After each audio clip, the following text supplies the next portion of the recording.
সালামু আলাইকুম, আমি নাইম দক্ষিণ কোরিয়া থেকে সবাইকে স্বাগত জানাচ্ছি আমার ইউটিউব চ্যানেল নাইমিলিতে। যদি চ্যানেলটা ভালো লাগে তাহলে সাবস্ক্রাইব করে পাশে থাকা বেল আইকনটা ক্লিক করে রাখবেন। আর যদি ভালো না লাগে দেখতে থাকুন, দেখতে দেখতে ভালো লাগা ভালোবাসা হয়ে যাবে ইনশাআল্লাহ। তো মনটা একটু খারাপ, আবার কিছুটা ভালো। তো আজকে আমার বক্তব্য শোনার আগে আমি সবাইকে বলবো যে ভিডিওটা শেষ পর্যন্ত দেখবেন, দেখে আমার সম্পর্কে বা আমার ভিডিও সম্পর্কে মন্তব্য করবেন। আমি কখনো আপনাদেরকে এমন রিকোয়েস্ট করিনি, কারণ আজকে একটু ডিটেলস আলোচনার বিষয়, যে বিষয়টা খুবই সেনসিটিভ ভারত এবং বাংলাদেশের। দু দেশের মানুষ আমাকে দেখেন, দুই দেশের মানুষ আমাকে ভালোবাসেন, তাই আমি আমার জায়গা থেকে বিষয়টা একটু বিশ্লেষণ করব। তারপর সিদ্ধান্ত আপনার, যে আপনি আমাকে কমেন্টে কি লিখবেন, আপনার ব্যক্তিগত ইচ্ছা বোঝ। তো খবরটা নিশ্চয়ই সবাই শুনেছেন যে আপনার ভারত এবং বাংলাদেশের আমাদের যারা সীমান্ত রক্ষাকারী বাহিনী আছে, বিজিবি এবং বিএসএফ ভারতের, দুপক্ষের মধ্যে একটা গোলাগুলি হয়েছে। আমি একটা ভিডিও আপলোড করেছিলাম, তো তখন পুরো ডিটেলসটা আমার কাছে আসে নাই, এখন আমি পেয়েছি বিভিন্ন জায়গা থেকে, সংবাদ মাধ্যমে আসা শুরু করেছে। তো সেইখান থেকে আপনারা নিশ্চয়ই দেখেছেন যে এই গোলাগুলিতে একজন বিএসএফ এর সেনা বা একজন জওয়ান তিনি নিহত হয়েছেন এবং আরও একজন আহত হয়েছেন। তো ঘটনাটা আপনার আমি ওই ভিডিওটিতে বলছি, তারপরে এখন একটু নতুন করে তথ্য আসছে যে আমাদের বাংলাদেশের রাজশাহী সদর উপজেলার যে চারঘাট বা বালুঘাট সীমান্ত, সেটাকে ভারতের ওদিক থেকে হয়তো মুর্শিদাবাদ জেলার সীমান্ত বলা হয়, যেখানে জিরো পয়েন্টে আপনার নৌবাহিনী বা সমুদ্রের মধ্যে। তো এই জিরো পয়েন্টে বেসিক্যালি বিজিবি এবং বিএসএফ এর মধ্যে গোলাগুলি হয়। গোলাগুলির সূত্রপাতটা আপনার হিন্দুস্তান টাইমস সহ ভারতের বেশ কয়েকটা পত্রিকা একরকম লিখেছে, বাংলাদেশের পত্রিকাগুলো আরেক রকম লিখেছে। তবে ভারতের দু একটা টিভি চ্যানেলে কিন্তু আপনার বিষয়টা সামান্য উঠে এসেছে। তো তারপরে মেইন ঘটনাটা কিন্তু এতটুকু নির্ঘাত শিওর হয়ে গেছে যে আপনার মাছ ধরাকে কেন্দ্র করে, মানে আপনারা জানেন আমি আগের ভিডিওতে বলেছিলাম যে বাংলাদেশে যখন ইলিশের প্রজনন মৌসুম থাকে, বাংলাদেশি জেলেদেরকেও সরকারের পক্ষ থেকে যথেষ্ট অ্যারেস্ট করা হয়েছে, আর্থিক ক্ষতিপূরণ মানে তাদের উপর দেওয়া হয়েছে, নানান ধরনের তাদেরকেও টাইট দেওয়া হচ্ছে।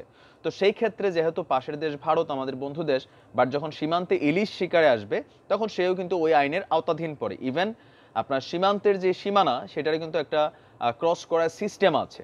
আর এই সিস্টেম যারা না মানে তারা হয় কি মরতে হয়। জি, মরতে হয়, কারণ হচ্ছে ভারত বাংলাদেশ সীমান্তে আপনি যদি পরিসংখ্যান দেখেন, গুগলে একটু সার্চ দিবেন, ভারত বাংলাদেশ সীমান্তে হতাহতের সংখ্যা খুব তথ্য একটা উঠে আসে, প্রায় 1500-র মতন বাঙালি আপনার এই পর্যন্ত বিএসএফ এর হাতে বাংলাদেশ ভারত সীমান্তে, আমাদের হচ্ছে টোটাল সীমান্তটা মানে 4100 কিলোমিটার বিভিন্ন পয়েন্টে। তো ওই জায়গাটাতে প্রায় 1500 বাঙালি মানুষ নিহত হয়েছেন। এটা হচ্ছে তথ্য গুগলের পরিসংখ্যান, গুগল আমি লিখি না বস, ওইখানে যেটা পাই সেটার উপরেই কথা বলতে হয়। তো এরপরে হয়তো আরো কিছু খবর আছে যেগুলো এখানে তথ্যে আসে না। আর সেই কারণে যেহেতু সীমান্ত আপনার চোরাই সিস্টেমে পার করতে গেলে বিভিন্ন সময় বিএসএফ এর হাতে বাঙালিরা নিহত হয়েছেন। তো সেই অনুযায়ী আপনার একজন ভারতীয় যখন বর্ডার ক্রস করবেন, বিজিবিও আপনার গুলি চালাবে, কিন্তু এখানে বিষয়টা ওই রকম ছিল না। এখানে বিষয়টা ছিল যে তিনজন ভারতীয় জেলে যখন মাছ ধরতে আসে, তাদেরকে আপনার অ্যারেস্ট করার জন্য বিজিবি আপনার ওইখানে তারা ধাওয়া করে। তো ধাওয়ার পর্যায়ে দুইজন আপনার জেলে কিন্তু পালিয়ে যায়, একজনকে অ্যারেস্ট করা হয়। ওই একজনকে আবার বাঁচানোর জন্য ওই পালানো দুইজন জেলে গিয়ে বিএসএফ এর সৈন্য নিয়ে আসেন। সেই সৈন্যরা এসে আপনার বিজিবির সাথে তাদের হয়তো তর্কযুদ্ধ হয় বা যেটাই হোক, দূর থেকে যেটাই হোক, যুদ্ধের এক পর্যায়ে বিএসএফ এর পক্ষ থেকে গুলি ছোড়া হয়। যদিও ভারতীয় পত্রিকাগুলো দাবি করছে যে বিজিবির কাছ থেকে আপনার গুলিটা ছোড়া হয়েছিল। তো এখন সত্যতা আল্লাহ ভালো জানে, বিবিসি থেকে শুরু করে ইন্ডিয়ান টাইমসে একটু মিশ্র প্রতিক্রিয়া আছে। তো যেহেতু আমরা ধরে নিতে পারি যে বিজিবি গুলি করুক আর বিএসএফ গুলি করুক, অপরাধটা কিন্তু ভারতীয় সেই নাগরিকের ছিল। আর বিজিবি তো বাংলাদেশের সীমান্ত বাহিনী, সো তারা আপনার এখানে যারা অবৈধভাবে ঢুকবে তাদেরকে অ্যারেস্ট করবে। নিয়ম হচ্ছে অ্যারেস্ট করা, কিন্তু বিএসএফরা আমি দেখেছি, আমি পরিসংখ্যান দিলাম এই কারণে, গত 15 বছরে প্রায় 1500-র উপর বাঙালিকে আপনার সীমান্ত অতিক্রম করার জন্য নির্বিচারে হত্যা করা হয়েছে, তাদের লাশ নিয়ে চলে যাওয়া হয়েছে, ফেলানিকে ঝুলিয়ে রাখা হয়েছে। এই ঘটনাগুলোর কারণে আপনার আজকে যখন বিজিবির গুলিতে একজন ভারতীয় সেনা, ওনার নাম হচ্ছে বিজয় বাহার, যিনি আপনার দিল্লির আগ্রার বাসিন্দা, 117 নম্বর ব্যাটালিয়নের বিএসএফ এর সদস্য তিনি, তিনি যখন নিহত হয়েছেন, তখন বাঙালিদের মধ্যে একটা আনন্দ কাজ করা শুরু করছে। এখন কেন করছে সেটাও আমি আসছি, আপনি এই পর্যন্ত শুনে আবার আমাকে কমেন্ট করবেন না। আরেকজন আছেন রাজবীর সিং, তিনি হচ্ছেন মুর্শিদাবাদের, তিনি আপনার আহত হয়েছেন এই মুহূর্তে তিনি মুর্শিদাবাদ জেলার যে হসপিটাল আছে সেখানে চিকিৎসাধীন আছেন। আচ্ছা, এখন প্রশ্ন হলো যে মানে ভারত তো আমাদের বন্ধু দেশ, বিএসএফ আমাদের বন্ধু, কিন্তু এখন হঠাৎ করে একজন বিএসএফ মারাতে সারা বাংলাদেশের মানুষের মধ্যে এতটা আনন্দ উল্লাস কেন কাজ করছে? যদিও আনন্দ উল্লাস কাজ করা সঠিক না, কিন্তু করছে কেন? কেন করছে আবার সেই ব্যাখ্যাটা আপনি যদি দেখেন যে ভারত বাংলাদেশের মধ্যে যে বন্ধুত্বপূর্ণ সম্পর্ক, সেই সম্পর্কগুলো বেসিক্যালি রাজনৈতিক নেতারা যারা আছেন তারা স্ট্যাটাসে দেন বা বিভিন্ন প্রোগ্রামে গেলে বলেন, কিন্তু দৃশ্যত ভারত বাংলাদেশের মধ্যে যে বন্ধুত্বের জায়গাটা ম্যান টু ম্যান, যেমন আমাকে যারা ভারতের ভালোবাসেন এটা হচ্ছে আমাদের সরাসরি, আমি যে ভারতীয় ভাইদেরকে ভালোবাসি এটা আমাদের ফেস টু ফেস, আমরা সাধারণ নাগরিকের কমন ম্যানদের ভালোবাসা। কিন্তু যারা ধরেন ব্যবসা বাণিজ্যের কারণে ভারত বাংলাদেশের লেনদেনের চুক্তির কারণে সম্পর্ক ভালো বলি, আচ্ছা বাজাজের হুন্ডা যখন বাংলাদেশে আসে সেই হুন্ডা আমি কিন্তু ভাই 3 গুণ দাম দিয়ে কিনতে, আপনার দেশে 80,000 রুপি হলে আমি 4 লাখ দিয়ে কিনতে হয়, এটা লাভ করে কে? যারা বাজাজের ডিলার আছে এই দেশে। তার মানে হচ্ছে লেনদেনমূলক যেই ব্যবসাগুলোতে ভারত বাংলাদেশ ভালো, সেটাতে ভারত উপকৃত, এই দেশে বিক্রি করে। আর এই দেশের মানুষ উপকৃত কারা? যারা মনে করেন এগুলার ব্যবসা করে, বড় বড় কন্টাক্ট হয়, বড় বড় চালান আসে, বড় বড় ডিলাররা পায়, তারা খুশি এই বন্ধুত্বে। কিন্তু সাধারণ মানুষ যারা আমরা আছি, আমরা কিন্তু সীমান্তের বিষয়টা খুব সেন্সিটিভলি নেই। আপনার যেমন আজকে খুব গায়ে লাগছে যে একজন বিএসএফ এর ভাইকে মেরে ফেললো, বাঙালির এত বড় সাহস, বিজিবির এত বড় কলিজা, অনেকে লিখেছেন আমি দেখেছি বিভিন্ন কমেন্টে। আপনার যে ক্ষোভ জায়েজ, আপনার এই ক্ষোভটা জায়েজ। আপনি আজকের দিনে অন্তত এবার একটু বুঝতে পারেন যে যখন ফেলানির লাশ যখন বিএসএফ এর সীমান্তে ঝুলিয়ে রেখেছিল 3-4 দিন, একজন বাংলাদেশি লাশ যখন গুলি করে সীমান্তে গরু পাচার করতে গেলে বা চাইল পাচার করতে গেলে, ডাল পাচার করতে গেলে মাইরা, আপনার দেখা গেছে অন্ধকারে, তারা তো আপনার প্রকাশ্যে বিজিবিকে সাথে নিয়ে যায় না, গোপনে যায় চুরিদারি করে, যেটার সাথে ভারত বাংলাদেশের 2 এলাকার মানুষই জড়িত। তাদেরকে নির্বিচারে যখন গুলি করে, একজন বাঙালি হিসেবে তার হৃদয়ে কতটুকু রক্তক্ষরণ হয়, আপনার হৃদয়ে যতটুকু রক্তক্ষরণ আজকে হচ্ছে, ঠিক ততটুকুই রক্তক্ষরণ আমার হৃদয় হয় যখন সীমান্তে নির্বিচারে বিনা কারণে একজন বাঙালির উপরে বিএসএফ এর এই হত্যা চলছে। সেই 1991 সাল থেকে এই পর্যন্ত আপনি দেখেন হাজার হাজার মানুষ বাঙালি মারা গিয়েছে, বাংলাদেশি মানুষ মারা গিয়েছে, যেটার এগেনস্টে সরকার প্রধানরা যখন চুক্তি করেন, হ্যাঁ সীমান্তে ভালো ভালো বন্ধুত্বপূর্ণ আমাদের সম্পর্ক, কোথায় আপনাদের কাছে? আপনারা গেলে গার্ড অফ অনার দিয়ে, মানে বিভিন্ন সেলুট টেলুট দিয়ে বিভিন্ন বাহিনী এসে ধরে, আমরা গেলে তো ভাই খুব ঝামেলা হয়। তো এই যে ম্যান টু ম্যান যে ভালোবাসার জায়গাটা হচ্ছে সীমান্তের ব্যাপারটা, ভারত বাংলাদেশের মধ্যে এই মুহূর্তে সবচেয়ে বেশি যে বিষয়টা নিয়ে দূরত্ব হয়েছে সাধারণ মানুষদের, যারা আমাকে এখন দেখে আপনার বিরক্ত লাগছে বা আমার যেমন অনেকে দেখে বিরক্ত লাগে, একটাই কারণ সীমান্ত। ভাই ব্যবসাতে কোন মানে বাজাজের ডিলারশিপ কে পাইলো? বিএনপির আমলে, আওয়ামী লীগের আমলে, বিজেপির আমলে, কংগ্রেসের আমলে, এগুলো আমাদের হেডেক না, কারণ বাজাজ হুন্ডা আপনিও কিনা চালান, আমি কিনা চালাই, যারা বড় বড় ব্যবসায়ী তাদের লাভ হয়। কিন্তু আমরা যারা সাধারণ মানুষ আছি, আমরা সীমান্তের বিষয়টাকে শতভাগ কিন্তু মাইন্ডলি এটাকে নেই। তো যখন আমি দেখি, আমার চ্যানেলে বেশ কয়েকটা ভিডিও আছে, যারা ভারতের নাগরিক আছেন দেখেছেন, বিভিন্ন সময় আমি এই ভিডিওগুলো আপলোড করি। তো আজকে সেই জায়গা থেকে ভারতের প্রতি আমাদের শত্রুতা মেন্টালিটি না, আমরা ভারত বিরোধী না। আমি সবসময় বলি ভারতের প্রতি ব্যক্তিগতভাবে আমার অন্তরে আমি ভারতের প্রতি কৃতজ্ঞ। কোন জায়গায়? 71-এর স্বাধীনতার ব্যাপারে আপনাদের যে সহযোগিতা ছিল, বাংলাদেশের ভঙ্গুর অর্থনীতিকে সাপোর্ট করতে আপনাদের যেই অবদান ছিল, সেই ইন্দিরা গান্ধী সরকার, তাকে আমি শত স্যালুট জানাই। কিন্তু এরপরে আমি আমার প্রতিটা ভিডিওতে এটা বলি যে প্রতিটা রাজনৈতিক দল, রাজনৈতিক সরকার তাদের ব্যক্তি দেশের স্বার্থ বা তাদের দলের রাজনৈতিক স্বার্থ বাস্তবায়নের জন্য এই দুই দেশের সাধারণ মানুষদের মধ্যে ডিভাইড করেছে। বিশেষ করে বিজেপি সরকার, এই সরকারটা ক্ষমতায় আসার পরে ভারত এবং বাংলাদেশের মধ্যে হিন্দু মুসলিম টাইপের একটা ঝামেলা কিন্তু আরো বড় আকারে ধারণ করছে, কারণ বিজেপি সরকার কট্টর মুসলিমপন্থী একটা সরকার। এরকম ছোট ছোট ইস্যুতে যেগুলো সাধারণ মানুষ ভাইব্রেট হয়, পেঁয়াজের ইস্যু ছোট ইস্যু, কিন্তু সাধারণ মানুষের সাথে এটা জড়িত।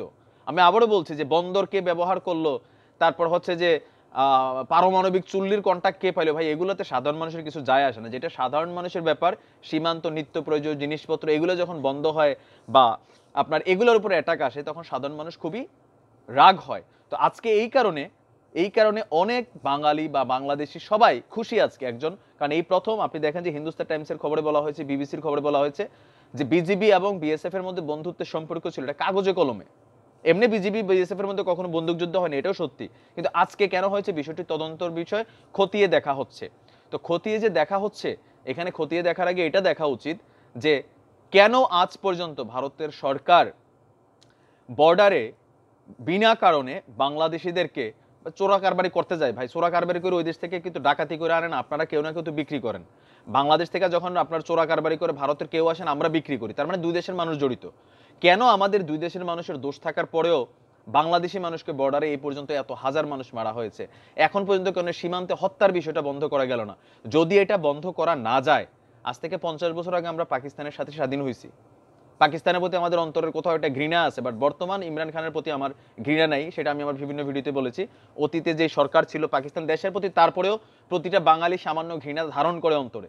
কিন্তু গত 50 বছরে ভারতের সাথে আমাদের বন্ধুত্বের জায়গাটা রাজনৈতিক নেতা নেত্রীদের ব্যাপারটা আলাদা। সাধারণ মানুষদের মধ্যে ডে বাই ডে কিন্তু দূরত্ব বাড়ছে, এটা আপনি খেয়াল করে দেখেন।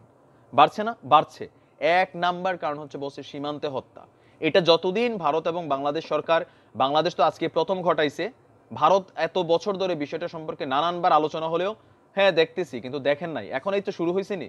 আজকে বিজিবির হাতে মারা গেছে, কালকে বিএসএফ এর হয়তো এটা আবার মানে এখন প্রত্যেকটা ভারতীয় নাগরিক এখন রেগে ক্ষোভে ফুঁসে আছেন, অনেকে হয়তো আমার কমেন্টে গালি দিবেন, কিন্তু এটা কিন্তু বাস্তবতা ভাই। বাংলাদেশের বিজিবির বা সাধারণ সৈনিক যে আছে বা আমরা যারা সাধারণ আছি, একজন বাঙালি ভাইকে যখন মেরে লাশটা পর্যন্ত তার দেনা, তখন আমাদের গায়ে আগুন জ্বলে, কিন্তু আমরা হয়তো ওইভাবে আপনার রিয়েক্ট করি না। তো প্রতিশোধের নেশা সবার ভিতরে আছে, প্রতিশোধের নেশাটা ভালো না। এই যে প্রতিশোধের নেশাটা হবে, শুরু হবে, এমন হতে পারে যে কালকে কোনো এক সীমান্তে আবার বিজিবির উপরে বিএসএফ এর গুলি চলছে, কারণ আমাদের এই চোরা কারবারিটা কন্টিনিউ যাচ্ছে। এখন এই বিষয়টা আরো বেড়ে যাবে, হয়তো দেখা গেছে যে বিজিবিও মারা শুরু করবে। তো এটা থেকে আসলে আদৌ সমাধান হবে? আমি এই যে বিএসএফ এর সৈন্য নিহত হয়েছে, এটাতে আমি খুব আনন্দ উল্লাস প্রকাশ করতে পারি নাই, কারণ আমি এখানে অশনি সংকেত দেখছি, যেটা হয়তো আপনি এই মুহূর্তে দেখছেন না। আমি এটাকে ভবিষ্যতে অশনি সংকেত হিসেবে দেখতেছি যে এই একটা মৃত্যু, এই দুইটা মৃত্যু আপনার আরো 2, 4, 500 মৃত্যুর কারণ হয়ে সামনের দিকে চলে আসবে। এখনই উচিত বিজেপি সরকার এবং বাংলাদেশ সরকারের সীমান্তে যদি কেউ অনুপ্রবেশ করে অনুমতি ছাড়া, তাকে অ্যারেস্ট করা হোক, জেল দেন, বিজিবির হাতে পতাকা বৈঠক করে তারা শাস্তি দেন, আর্থিক জরিমানা করেন, প্রয়োজনে চাবুক মারেন, কিন্তু গুলি করে হত্যা করাটার ব্যাপারটা যতক্ষণ নিরসন না হবে, ব্যক্তিগতভাবে এই বিরোধগুলো বাড়তে থাকবে। হয়তো দেখা গেছে যে ভারতের 10 জন মরবে, বাংলাদেশের 50 জন মরবে, কিন্তু মরবে। যেই মরুক, ভারতের মরুক, বাংলাদেশের মরুক, আমাদেরই তো ভাই।